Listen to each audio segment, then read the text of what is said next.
Hai Sobat Cilik, dengan Wutata, sahabat yang menemani kamu sebelum tidur. Untuk sahabat cilik, jika ada permintaan mendengar dongeng lainnya, silahkan tulis judul dongeng di kolom komentar. Dan jangan lupa klik tombol like, share, and subscribe ya. Selamat mendengarkan. Kancil mencuri mentimun. Hutan sedang dilanda kemarau panjang.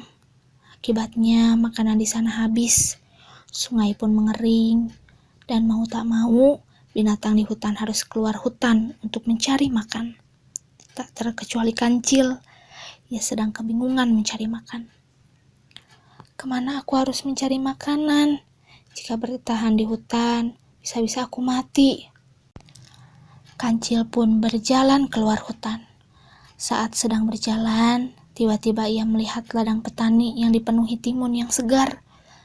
Seketika muncul keinginan kancil untuk melahap timun itu.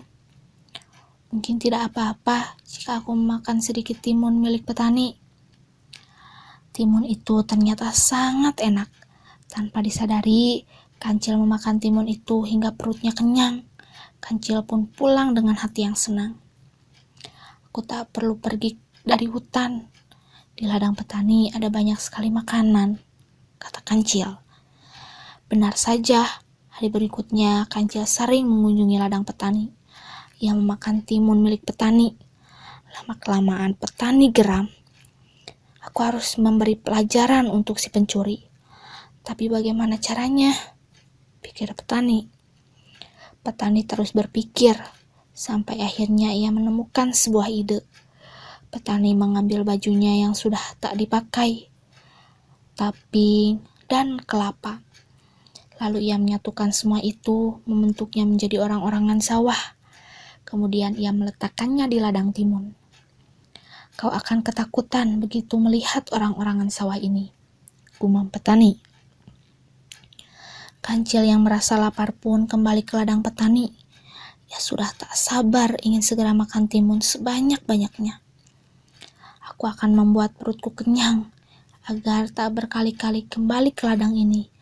Kalau perlu, aku akan membawa timun itu pulang untuk persediaan makanan, ucap kancil. Betapa terkejutnya kancil saat mendapat ada orang yang menjaga ladang. Kancil yang berniat mencuri pun kemudian bersembunyi sambil menunggu orang itu pergi.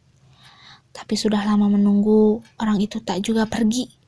Kancil pun sudah sangat lapar, akhirnya menyerah. Ia pun kembali ke rumah tanpa membawa timun. Pesan moral dari dongeng ini adalah, jangan tiru sifat kancil yang suka mencuri. Mencuri adalah perbuatan yang tak baik, yang bukan hanya dibenci oleh orang lain, tetapi juga dibenci oleh Tuhan.